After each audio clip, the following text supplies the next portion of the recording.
Boo. Sorry for the jump scare. She's a scary bunny, I know. I'm serious, just ask Luna. She'd tell you all about it, if she could. Trust me, you do not want to get between this gal and her hay. She will.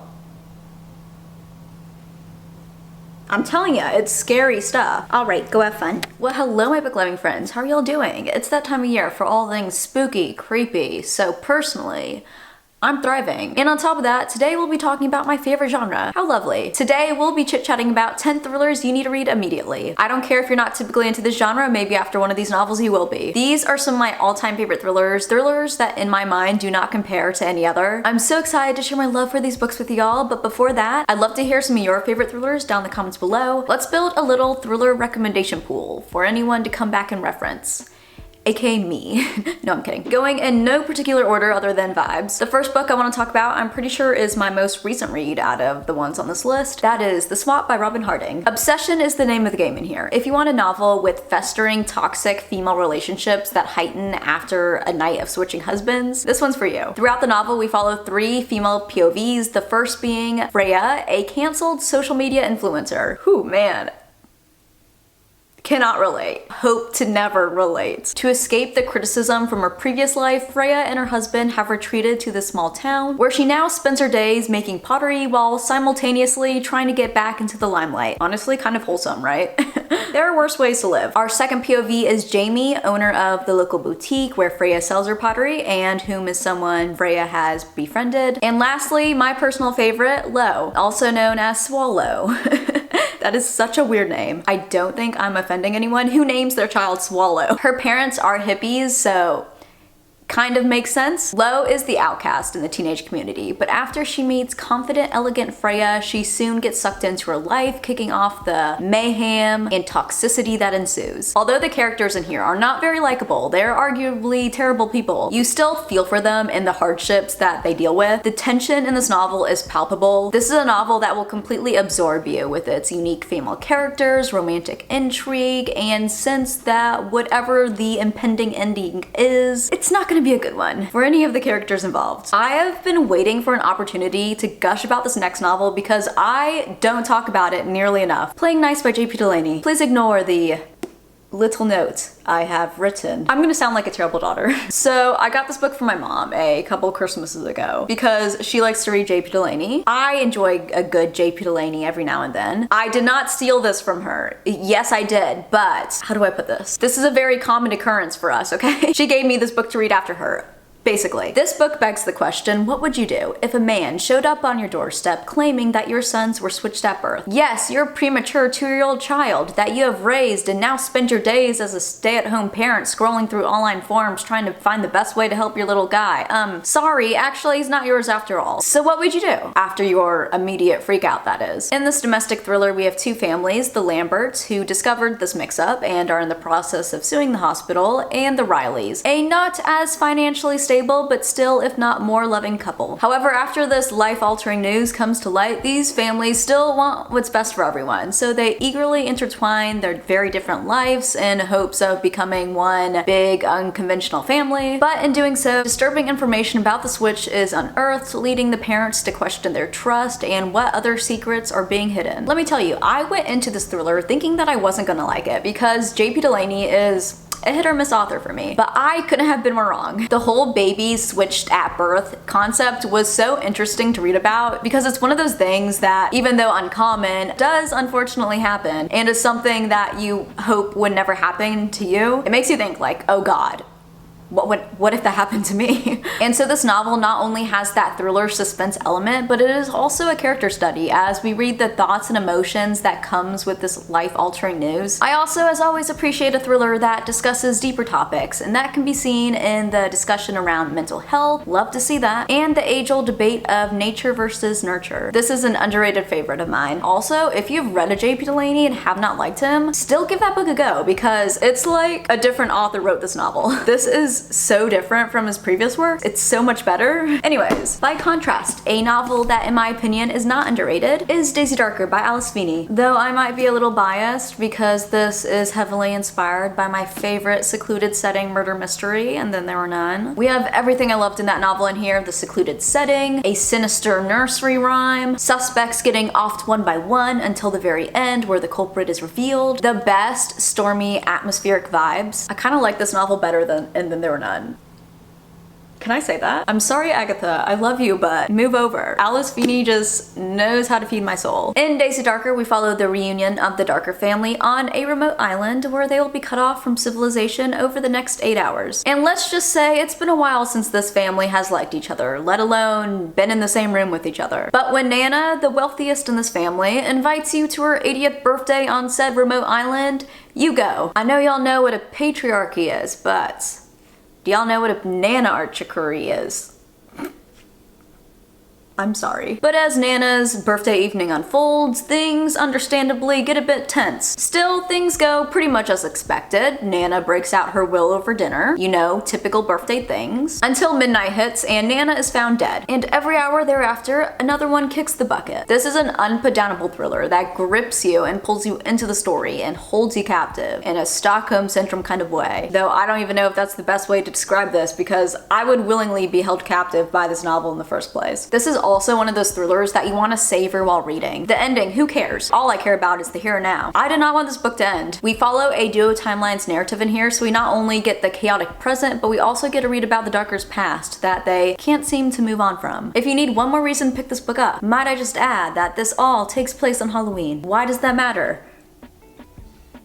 The vibes. Let's talk about a YA thriller now that I would recommend to any reader that is fun and cool and smart. The Girls I've Been by Tess Sharp. In this thriller, we follow Nora, an ex-con artist protege. But after leaving the conning life behind, Nora has vowed to be normal and live a normal teenage life, not centered around deception. And that is what she does for the next 5 years, besides the fact that she's hiding her past from her then girlfriend, but I digress. Nora's living life on the straight and narrow now. Until one morning, Nora, her girlfriend, and her ex are at a bank and are held hostage in a bank robbery heist. But little do the bank robbers know who they are really holding hostage. This is another thriller that jumps between the past and the present, a very common trope in thrillers. The present day, although only spans over a few hours, is fast-paced as we follow the characters as they try to outsmart the bank robbers. And then in the past chapters, through reading about the different identities Nora has had, we really get to know Nora as a character and how the different girls she has been has shaped her character. And here we have some of the sweetest, both platonic and romantic relationships I've read in a thriller. Round characters, side characters, and all. The chapters in here you just fly through. Seriously, this was a perfect book. I have no notes. Don't let this being YA deter you because trust me, trust your booktube bestie Sarah. You do not want to miss out on this one. Okay, I get it. It's fall and so you're looking for some dark academia vibes, but not too much, not too much. You've read a lot of those novels lately. But still, you want something with a bit of dark academia here and there. Don't worry, I got you. Also, for those that are looking for a novel with an abandoned creepy mansion that just oozes family secrets and trauma from its cracks,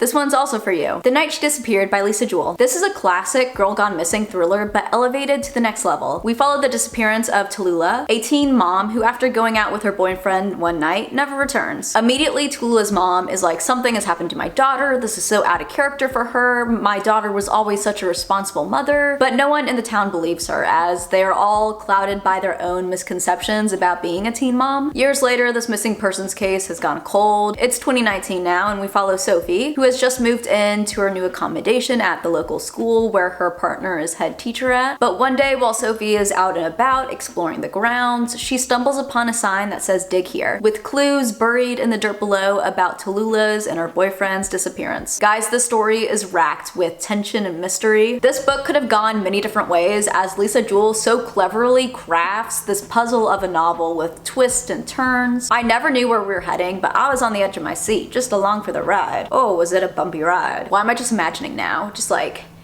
being in a horse-drawn carriage. I especially loved the ending in here. It almost made me cry.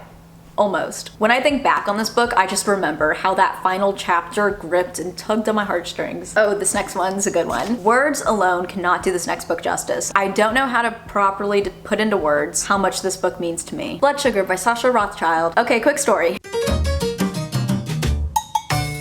earlier this year I recommended this to a friend of mine, and when we FaceTimed to talk about it, she was holding the book, right? Then she closed it, looked at me dead in the eyes, and was like, "Sarah?" And I was like, "Yeah." Meanwhile, I was thinking, oh man, she hated the book, didn't she? And then she opened the book up, flipped to the first page while I was just sitting there thinking about what I must have missed to cause her to loathe the book so much. But guys, when she showed me her personal home library stamp that she stamped into the first page, her whole demeanor changed, her face lit up, and I just knew she loved the novel. And seeing her so giddy over my recommendation, I don't know, it just reinforced why I love doing what I do here on BookTube and talking about and recommending books to y'all. Because if I can help someone discover a novel that makes them feel anywhere near the way she did, then I've succeeded in some aspect of my life. But before we go any further into why I personally love this novel so much, let's back up a bit and I'll give you a quick rundown of the synopsis. Blood Sugar kicks off with the iconic Ruby, an animal-loving therapist. How wholesome. Hold that thought, because we meet Ruby in an interrogation room getting accused for her husband Jason's murder. But let's get this straight, she did not kill him. Ruby loved Jason dearly. I promise that's not a spoiler, it's even on the flap of the book. Out of the 4 deaths in Ruby's life that she has been either relatively near or could be loosely connected to the victim in a way, Jason's death is the only one out of the 4 she is not the cause of. I love a good therapist POV in a thriller, but even if that wasn't in here, Ruby is just such an interesting character to be in the head of. Her actions morally,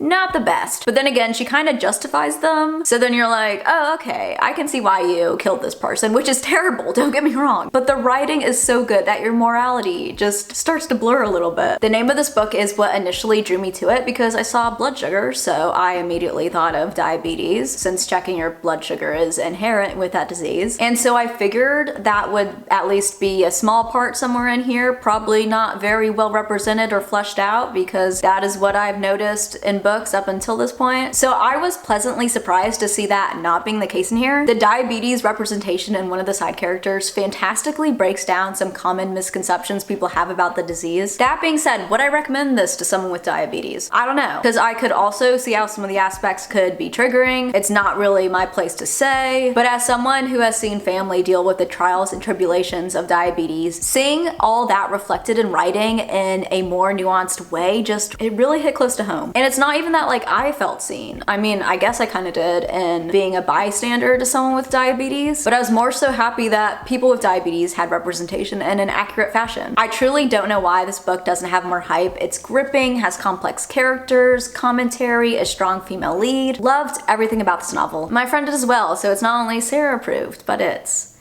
Shreya approved. I can just see her now. She'll love me talking about her with y'all. Shreya and her big head. The Last Word by Taylor Adams. This is a thriller that I would recommend to people who love books within a book, or who just love to read and review. Kind of sounds like someone I know. In The Last Word, we follow Emma as she is currently house sitting a remote coastal home where she buys one afternoon a 99-cent horror novel on Amazon recommended to her. Unfortunately, it ends up being a flop, leading Emma to leave a 1-star review, which quite literally triggers the author and causes him to reply with some not very nice and slightly concerning messages. It gets worse though, because soon after their little online scramble, strange things start to occur around the property, leading to one unforgettable night. I feel like this book was released at the perfect time in 2023 because authors are getting a little too comfortable this year with replying to negative reviews. Man, have you seen the drama? Gosh. Go find some videos. It's quite disturbing, honestly. Y'all, this book was a ride. Pure mayhem. If you think you have figured out what's going to happen, how about you get back to me 10 twists later? Low-key, before everything went down, Emma was kind of living the life. Reading books all day, conversing with her neighbor via a whiteboard. I don't know, kind of slay. If you want a binge-worthy atmospheric read, leave your disbelief at the door and you'll have such a fun time. I have to include a good rich people thriller in here somewhere. So, The Last Mrs. Parrish by Liv Constantine. In this novel, we follow down on her luck Amber Patterson, who quickly gets swept up in the glitz and glam of Daphne Parrish, socialite Daphne Parrish. And so after Amber sets out to befriend Daphne and become her #1 confidant, she slowly starts to integrate herself into the Parrish's life, all part of her master plan. The vibes in this novel, are so vivid. I, to this day, can still picture in my head the house, the parties, the glamorous pool. This is a story of manipulation, deceit, revenge, revenge. I know the cover is giving summer, but I don't care. Read this any time of year. Let's talk about a thriller now that is a lot darker than the marketing really makes it out to be. Even from the title, The Last Housewife. It's giving cute little domestic thriller. Ha, no.